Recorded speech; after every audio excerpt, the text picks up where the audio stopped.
Hello and welcome everybody. My name is Arwa Mehdawi. I'm a Guardian columnist and the author of Strong Female Lead. I'll be your chair for this event hosted by the RSA. I'm delighted to be joined today by Pragya Agarwal. Pragya is a behaviour and data scientist and visiting professor of social inequalities and injustice at Loughborough University in the UK. She's the founder of a research think tank, the 50% Project, investigating women's status and rights around the world. Pragya is also the author of Motherhood on the Choices of Being a Woman and Sway, Unraveling Unconscious Bias. Her new book, lovely cover, beautiful book, Hysterical, Exploding the Myth of Gendered Emotions, has recently joined that list of publications and will be the subject of our conversation today. Welcome, Pragya. Hi, Arwa. Lovely to be here. So I've been really enjoying your book, and it's interesting because your book is interrogating how emotional bias impacts all of us, analyzing what we can do about it, and kind of setting out a sort of blueprint for how we can reclaim our emotions.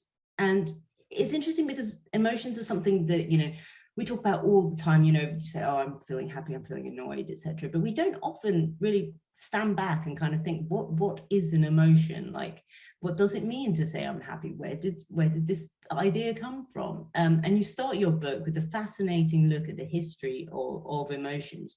Can you just start off by giving us a sort of abbreviated look at how emotions came to be, and the sort of history behind something that we now just use without thinking about? How long have we got? That's why I said abbreviated, because you do a very thorough job. Yeah, I think it's, needless to say, there isn't really a consensus on how we define emotions, because it's something that has been ignored even in scientific research for a very long time, because people thought it wasn't something that can be scientifically studied, or it wasn't important. And this was set out in very ancient times, when emotions were seen as emotions or passions, they were called, something that people feel or something that was outside our control completely, was set out as an opposite thing or a polarized thing to rationality or logic. So rationality or logic was related to the brain, and passions were related to the body. So something that we couldn't overcome within our body, and we had to respond with either bodily movements or facial expressions or something like that. And it was linked to our scientifically speaking, it was linked to our hormones, but at that time it was linked to parts of our body that were basically too unmanageable. So for instance, we know the title of the book, Hysterical, that comes from hystericos, or how women's womb were the center of all the illnesses, and that was the one that controlled their emotions. So even in scientific research, just in the last 50 years, actually, people have started taking it more seriously, the study of emotions, and thinking about how emotions are formed in the brain, what is the impact of the emotions on our body, and how do we experience and express these emotions or these feelings. There's also been a cross-cultural study done in how there has been a few cross-cultural studies done to show that actually the way we talk about emotions depends so much on our language, which I discuss in the book as well. So if I don't have a word for sadness, does that mean that I'm not experiencing that emotion? That is also an interesting aspect of it. How much of it is rooted in the language that we have at our disposal? And that language, of course, hasn't been shaped by, a democratic swath of society. You talk about in your book about much of the work on emotions to date has been conducted from a male perspective. And that shaped how we look at emotions, obviously. Can you elaborate a bit more on that, the sort of the male biases that's gone into the study of emotions? Yeah, absolutely. I mean, as we can imagine, a lot of the power that was in male hands, was in hands of the men for a very long time, even now to a certain extent, but especially in the past, men were the ones who controlled the writing, men were the ones who were making the rules. And that was also grounded in this belief that women were too emotional, women were too passionate, they couldn't control these these overpowering of these emotions, which meant they couldn't think logically or rationally, which meant that they couldn't be trusted with the very important decisions that men could make, because men were supposed to be more rational and logical. There was also a divide made between emotions called sthenic and asthenic emotions, where some emotions are considered negative and where some emotions were considered positive. So women, if they experienced a hot emotion like anger, their bodies were too fragile or too cold to be able to handle that kind of extent of emotion. And so they would fall apart and they were too fragile for it.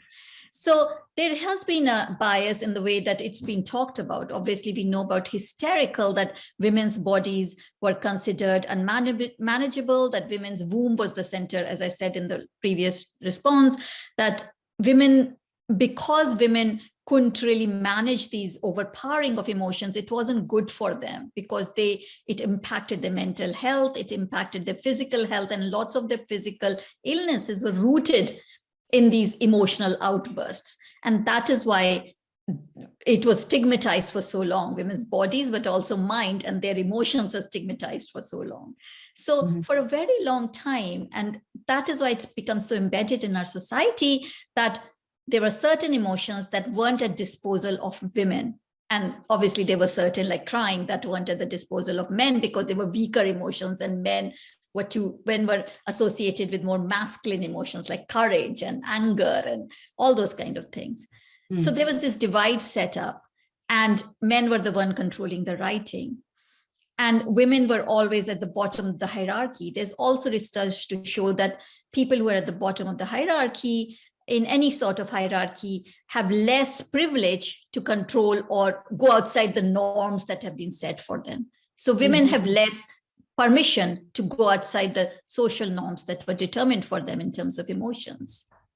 Yeah, I think that's really interesting, because I'm based in the US, and at the moment with the overturning of Roe v. Wade, etc., there's such a discussion about bodily autonomy. And what you're talking about is what you describe as emotional autonomy. And I think often we don't really talk about the two together, this idea that women often have to control their emotions, are not allowed to be angry, like in the way, when Brett Kavanaugh was being confirmed and he had this righteous male anger. Well, if a woman had blown up in the Supreme Court like that, it would have been looked at very differently. And there was a lot of discussion at that time. I think perhaps, we are about that, about those double standards, about the fact that men were allowed to be angry and women were not allowed to be angry. So are the tides kind of shifting now, and we are kind of starting to explode this idea of emotional autonomy? We're starting to interrogate it more. Are you kind of are you glad to see more discussion about it in the media, or do you think there's still a lot more to do? I think, yes, we are moving with any kind of bias. I think in the last couple of years, at least, or 2-3 years, we've had more discussions about how words and language shapes bias, how media can be biased too, how in everyday life and situations we judge people according to our biases. But I do think that we haven't really had a lot of discussion about emotions and how even we judge and evaluate people's emotional responses based on what gender they are, what race they are, what their socioeconomic class is.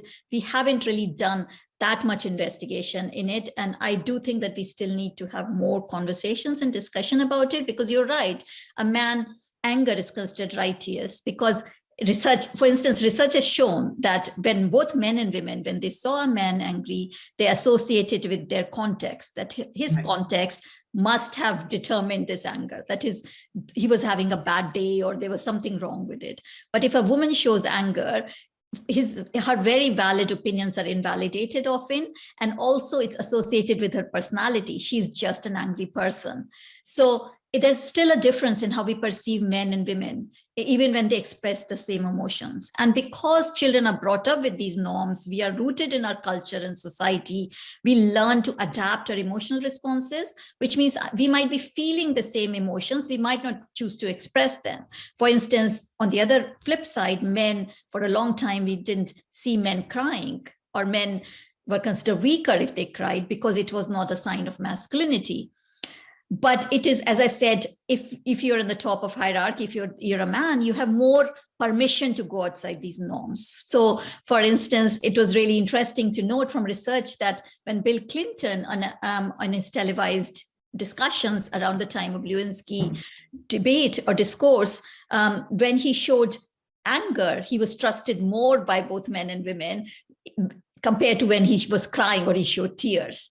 So tears was shown and seen as a sign of like patheticness or that he wasn't trusted. But when, as you said, when he showed anger, it was considered more righteous and he was trusted more, that he must be right. They must have had a bad day. That's why he's showing anger.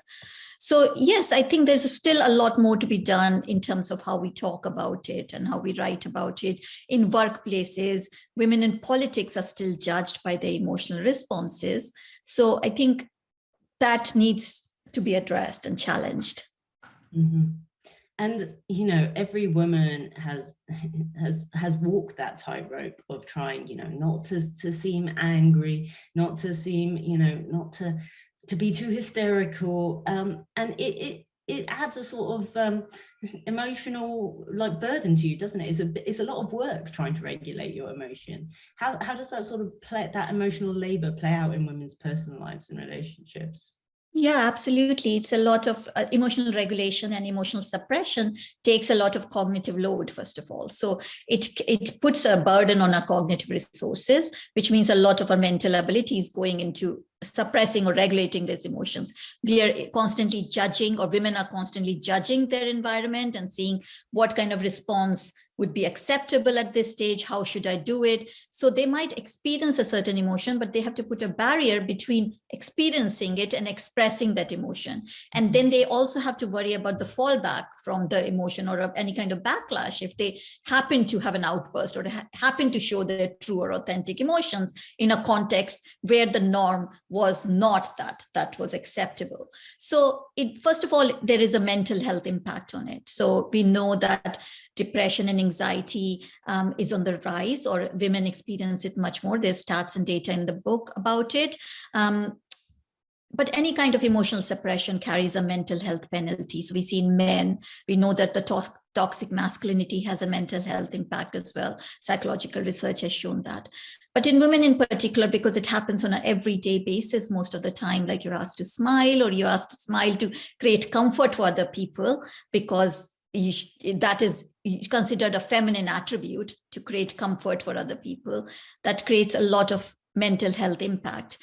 Emotional labor is a form of labor that you have to do to create, as I say, comfort for other people, to modulate your emotions so that other people don't feel uncomfortable, but also so that they feel you have to protect their well-being. So in families or in workplaces, women have to do more of this job to provide a sort of an emotional blanket for other people.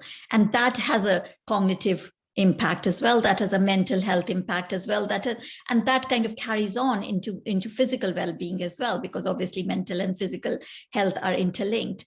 So I think in family situations, in social situations, in workplace situations, women have to constantly walk this thin line where they have to constantly monitor what's happening, what is the threshold of emotionality in a particular workplace or in a particular social context. They have to constantly, on the run, basically, modulate their emotions, but they also have to make sure they're appeasing and comforting everybody else at the cost of their own emotional well-being. And that is the emotional labor. And that is, as I said, has a huge mental health impact on women. And talking about family situations, the gendering of our emotions starts in early childhood. And how early do children learn these gendered cues and norms around their emotions? I think as soon as a child is born, they're placed in this kind of a social framework or a cultural framework where all the implicit cues, not explicitly, but often implicit cues are telling them how to be a person that would fit into the society, how to appease others, how to comfort others, how to work around with others. If you see children's clothes and toys, they're also very gendered. So a girl's clothes are often got like soft, fluffy things on them, giving them a kind of a message that they are softer or more fragile, while boys would have tractors or dinosaurs or dirt tracks, which is giving them a message. And also the parents and carers a message that boys are sturdier and hardier and allowed to take more risks. Girls' clothes are often flimsier, their shoes are thin-soled, they're not designed to climb trees. Boys are allowed to do that. So that is also linked to how parents and carers react to girls and boys. And there's research to show that even in the most gender equitable household, parents have different responses to girls and boys and the words they use. So they would use more softer words with girls and prevent them from taking risk or ask them to be more careful than when they talk to boys.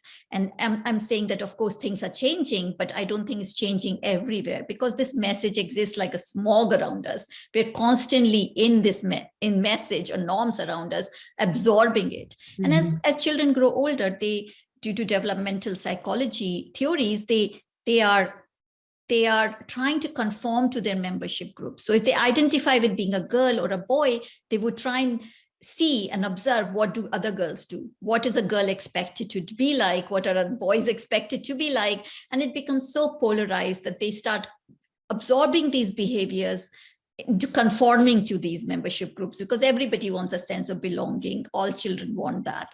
And so that is called social conditioning, because they're being conditioned into certain behaviors. And we start believing that it is innate, while those behaviors might not be innate at all. So it starts from a very young age. And we see that by the time the child is 9 or 10 years old, some of these behaviors become very deeply rooted, or some of these biases towards their own group, but also the other groups can become quite deeply rooted as well. And you're a mother of a daughter, right? How do you kind of get beyond that smog of social conditioning? Do you do anything particular to try and ensure that your daughter is not kind of molded into those emotions? Yeah, I have 3 daughters and I have 2 small children, and it's been really interesting for me to personally, first of all, reflect on my own biases, because I think we have grown up in a certain way. So if once you grow up, the books you read, the books, we absorb these messages as well. So I had to really reflect on the fact that, is there anything I'm doing to differentiate between people, or to treat them differently because they're girls, first of all. So I need to be very careful. Then I want to make sure that they're wearing as much as gender neutral clothes, trying to buy clothes and colors that are not stereotypically masculine or feminine, to set these divides. I also try and look at books and see that they're not getting the message that boys are always there to rescue and help girls because they're more fragile, and girls are doing as much as possible going outside. It is again a form of a labor, really, because I have to constantly challenge things they see on screen, because they see how much it is gendered. Even Peppa Pig, or even cartoons starting from a very young age, they're very gendered. So you have to constantly challenge those words with them and constantly tell them, that it's not like this, that trying to prevent stereotypes from being forming, even simple stereotypes like boys have short hair and girls have long hair. I think once people start stereotyping, it's very easy to fall back into gendered norms and gendered behavior. So we're constantly doing that and constantly working every day to challenge these things that they hear from outside, from other people, or from schools. And you realize that some of the books are quite gendered, even when they're not supposed to be. You realize that these roles are so set in society. You realize that when you go around, and if you have a girl, people would react to a girl throwing a tantrum in a supermarket in a very different way to a boy throwing a tantrum. So you have to be able to stand up to it. You realize that even at the age of 5 or 6, people expect girls to smile more than boys. And so you have to challenge that and make them sure that they understand that it's not their duty to smile for anybody else's comfort. So I'm constantly trying to do that. Mm-hmm. Yeah, I do wonder though, I feel like a lot of language around female leadership over the last few years has been telling women, don't smile so much, don't say sorry, act a bit more like a man. And yet at the same time, it seems like we're not really telling men to do the same thing, because I think it's the way that women are socially conditioned in some ways is good, that women are told to be nice, are told to be people pleasers. It would be nice if men were conditioned a little bit more that way as well. I mean, do you think that the conversation is kind of more focused on like telling women how to change their behavior versus telling men how to adapt. Yeah, absolutely. I completely agree with you, Arwa. And I think that is a problem because and that's, I think, the whole self-help culture comes from as well, that we are trying tell women to improve themselves and to fit into these societies, how to modulate their behavior. And my issue with smiling is not that nobody should be asked to smile, but nobody should be forced to smile. People should be able to make their choice. It shouldn't be seen as a feminine attribute to smile or a responsibility. And yes, I don't think we're talking to boys that much about emotional regulations. We're not talking about how we raise boys to be more empathetic. How do we raise boys to be kinder? How do we raise boys to be able to express the emotions they want to as well? Because yes, I think these biases or these polarized norms disadvantage men as much as well sometimes, because then some men are forced to conform to these behavior to show that they're a man, or to conform to masculinity as well.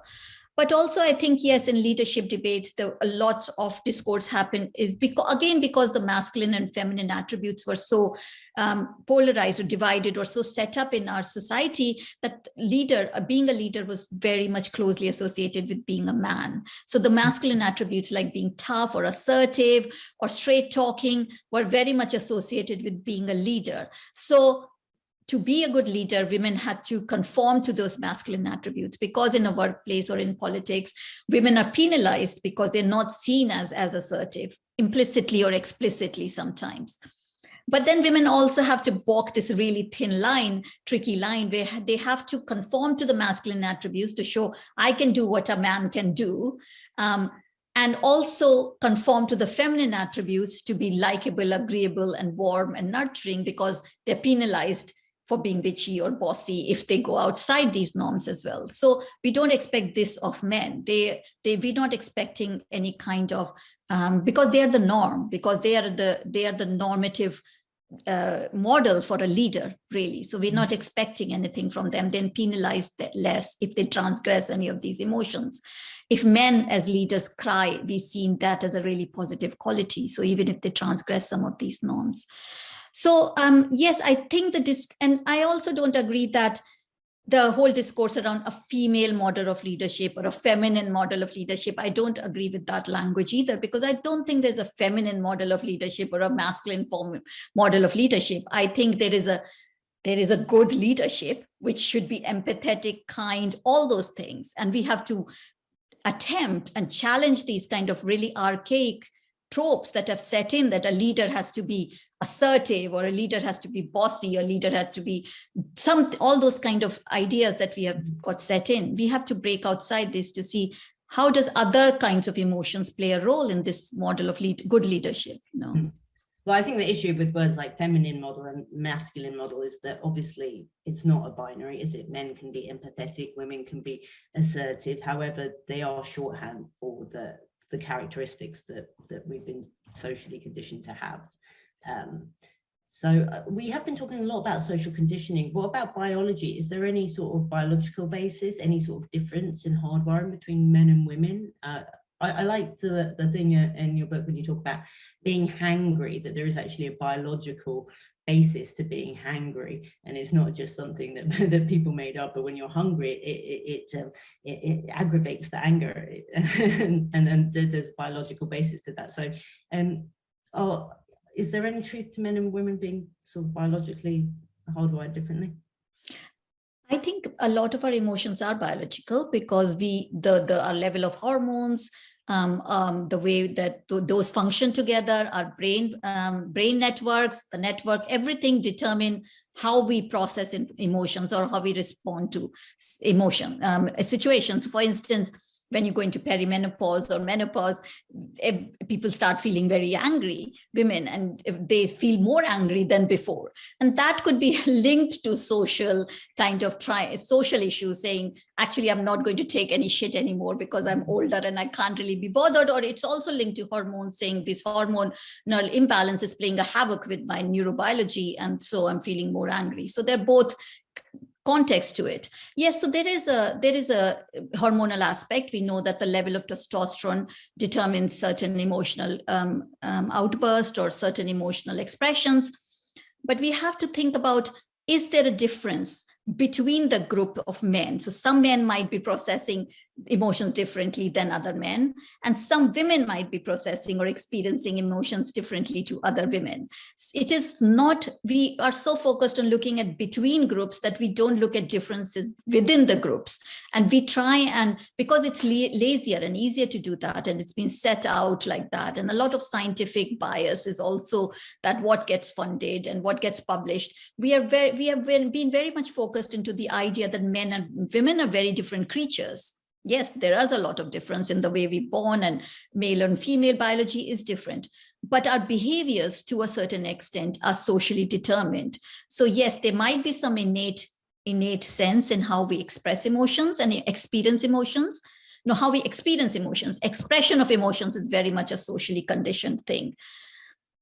But I don't think that men and women brains are different.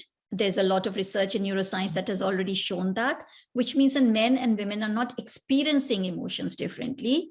They are, though expressing emotions differently, and they're being judged for their emotional expressions differently. And that is very much a social and cultural issue. Mm-hmm. And talking about like cultural determinants of like how we experience emotion. Obviously, we've been going through a pandemic for a couple of years, and that has that changed how, you know, which has been a sort of a really massive collective emotional experience. Has that changed how people are allowed to express emotion? Has it allowed men to sort of to cry more on screen? I remember Matt Hancock crying on when it was talking about the vaccines being developed, something that perhaps wouldn't have happened 10 years ago. Has the pandemic kind of affected how we are allowed to feel and express how we feel? That's a really interesting question, actually. I think that during the pandemic and lockdown, we had more permission to show all kinds of emotions. We were breaking outside the norms because it almost seemed like the normal laws of society didn't apply to how we were working. So there was more anger from women, even mothers who are not traditionally allowed or supposed to show anger or frustration, were talking about it more, at least on social media, because that's how we were communicating, or we were talking more about the range of emotions that we were experiencing with people, about grief, about anger around Black Lives Matter, about injustice, all those kind of things were coming to the forefront. We were talking about it. There was all the sense of this collective kind of community-based emotionality where we could, as a community, were experiencing similar emotions. So there was more leverage to these emotions. There was more permission to show these emotions. I do worry, though, that as we've gone back to the kind of the how things were before, there's been a push towards it. Are we losing some of that permissibility? Are we losing that sense of community and collectiveness around the idea that it's okay to transgress some of those emotional norms? I'm yet to look into it, but I do, just looking at some of the way that I've looked at media headlines, or how recently we had the Amber Heard Johnny Depp case. All those kind of things have shown that actually we haven't really gone much beyond these emotional norms that have been set in society. And yes, women are talking more about showing anger, that there's been some books about anger is okay, but still every day we see women being told off or penalized or called an angry bossy person or whatever if they express their opinions or stand up. And it's obviously there's an intersectional element to it. So some women have more permission than other women, depending on your socioeconomic class, race, sexuality, all those kind of things. So I do think that we had a really like an interesting moment in time where things seem quite different, and we thought those changes would become concrete and that it would change society, but it might not have happened. It's yet to be seen. Yeah, there was at the beginning of the pandemic, it felt like perhaps the world would change for the better, and unfortunately it hasn't. We thought maybe Exactly. it was, yeah. Oh dear. Well, what about the internet as well? I mean, being a woman on the internet, I'm sure you're used to being at the end of a lot of angry men yelling at you, and the internet has given a voice to a lot of people to kind of unleash their emotions, to not have any kind of social constraints around their emotions because of anonymity. Is that dangerous as well, to kind of completely be allowed to unleash your emotions with no consequences? But as you say, that some people have more permission still to unleash their emotions than others. There's been few research projects in this, and there's been some research to show that actually even on email or even on social media, women are supposed to show their emotionality in a certain way, where they have to be more restrained. And so that is why their conversations or communication is still monitored, and there's this women are using too many exclamation marks or too many emojis, and it's linked to the idea that women are more exuberant and that women are more emotional and that women are showing too much passion, and it's just undignified and it's not really professional and all that sort of thing. So it's still kind of that it's being monitored in that way, and women are being told, if you write a professional email, don't use exclamation marks because it doesn't look professional. I do think that, yes, social media has a lot of problems in the way that it is good things, because it democratizes this kind of notion of who's got a voice and who hasn't got a voice, and it's given voice to so many. But it's still, there's a power imbalance that exists in society that translates to social media as well. I do feel that. Yeah, I'm a big abuser of exclamation marks, and every time I look at an email, I'm like, oh, delete. But I do love an exclamation mark, and I think it's me too. You write in the book that whatever your gender, this book might make you angry. It made me angry writing it. What kind of made you the most angry writing it? Like, what did you learn anything new that kind of riled you up, or what really struck you writing the book? I think just reading a lot of historical research and reading how women have been disadvantaged for a very long time, the way the language has been used. If you read about witch burning, and that was also linked to how some women were transgressing these kind of emotional norms and social norms.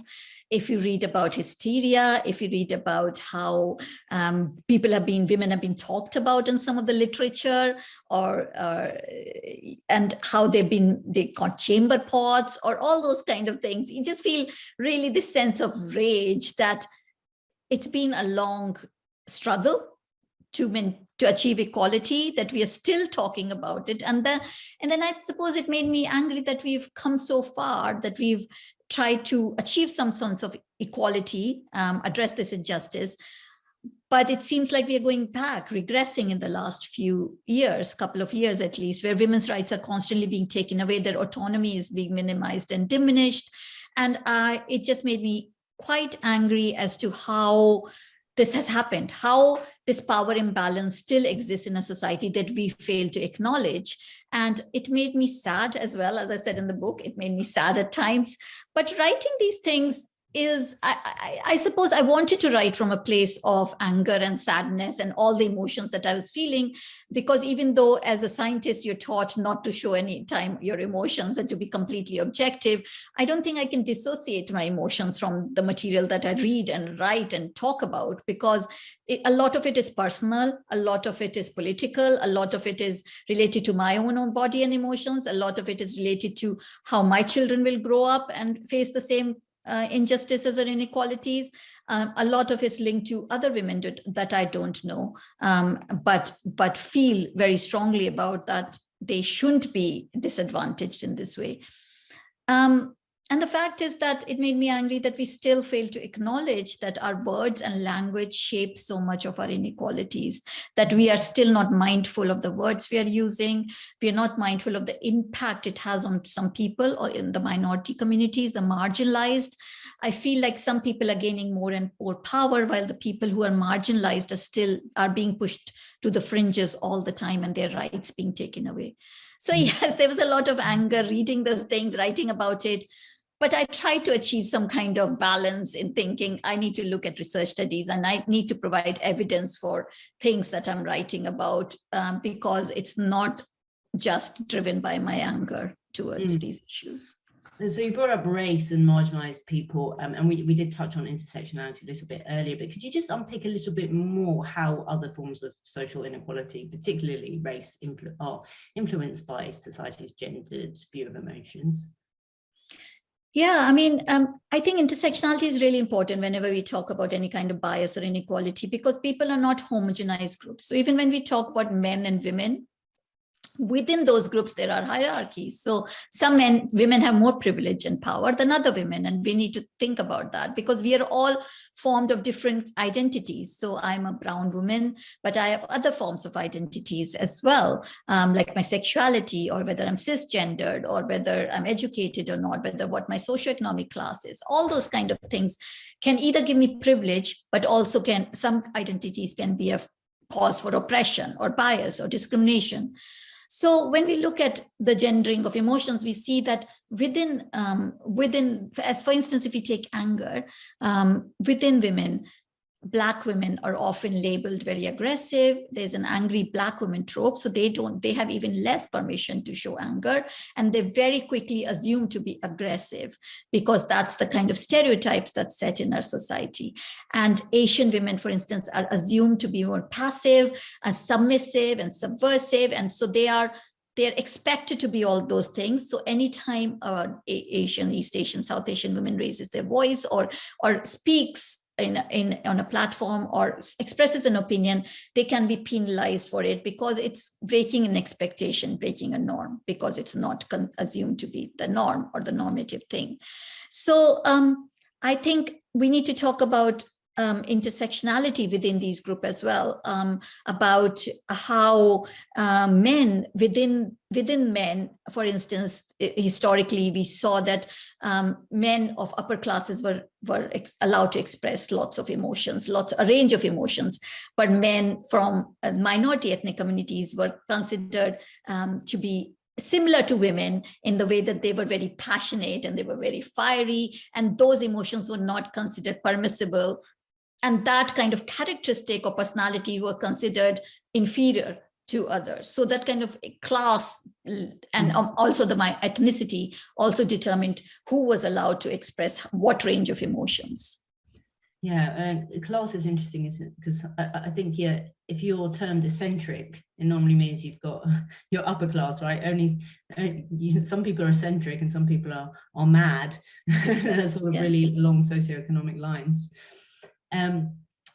So we've been talking a lot about anger.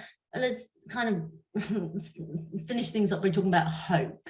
You know, how do we move towards more kind of equitable view of emotions and feminist landscape of emotions you talk about? How do we, as individuals, how do we unpick our own subtle expectations, assumptions, biases, and correct our own biases in the short term?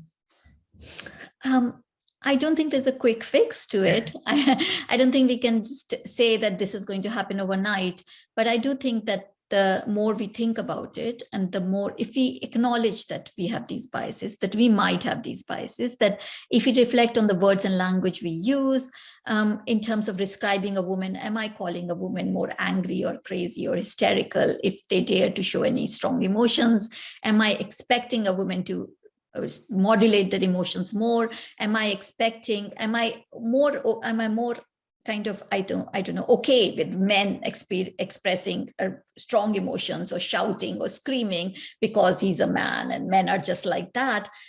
Am I doing this? Am I using language which disadvantages or which kind of discriminate against women of minority ethnic, or a Black woman or a brown woman, because they are not fitting into my expectations of how they should be?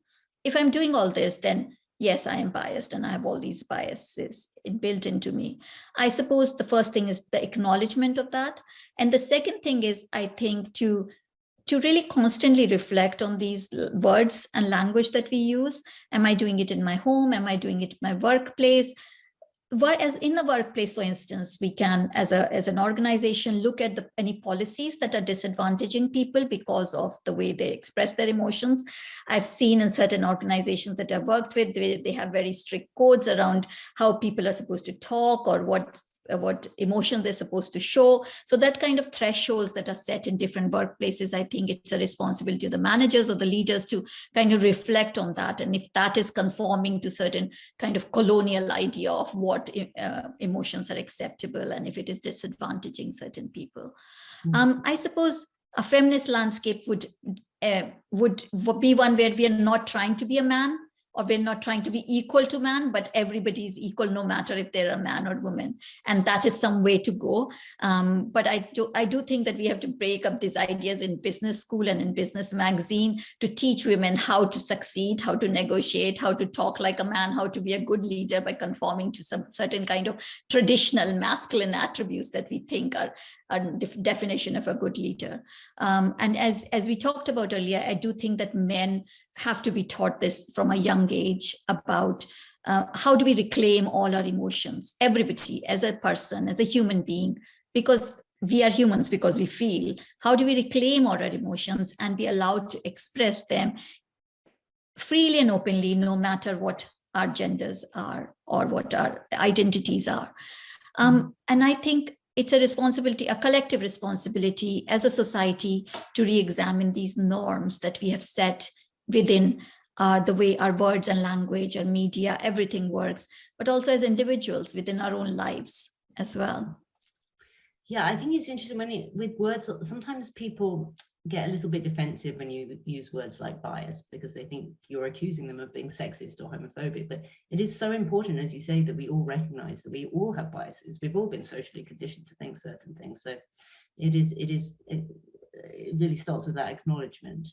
Yeah, I think biases are just cognitive shortcuts. Biases are not always negative. I'm biased towards a certain kind of ice cream flavor. I'm biased towards certain kind of magazine or certain kind of, but some biases are not leading to prejudice and discrimination. But these cognitive shortcuts can lead to discrimination because we have formed certain templates in our brain that we need to function. So bias is not always a negative thing, but some biases against certain groups of people, because we are not individuating them, we are considering them as part of a group. If we say all women are hysterical, then that is a bias because we are stereotyping women rather than saying, I'm going to look at each woman differently and just assess them on a case-by-case basis. Or we say all men should not cry, or all men are more angry than women. Those are stereotypical statements that are rooted in biases. So yes, some biases are negative, but yes, we all carry biases because we need these shortcuts to function in life. And speaking of shortcuts, is there just a sort of one line of what you'd want people to take away from your book? I think that's really tough, but I do think that we need to address the kind of cultural norms that these emotional norms that we are conforming to, and just say that actually for so long we've thought about I think therefore I am, but I would like people to say I feel therefore I am. So. Thank you so much. It's been so wonderful to speak with you, Pragya, but I'm afraid that's all we've got time for today. So thank you so much, and thank you to everyone who's tuned in to watch. If you'd like to learn more about everything we've discussed, Pragya's new book is out now. Order from Foyles using the code RSA20 for a special discount. And if you'd like to see more from Pragya, you can also watch another event with Laura Bates from earlier this summer. Thank you so much to the RSA for hosting this event. To learn more about the work of the RSA and how to get involved in their global fellowship community, you can visit thersa.org. Thank you all so much for watching, and see you next time. Bye. Thank you so much, Arwa.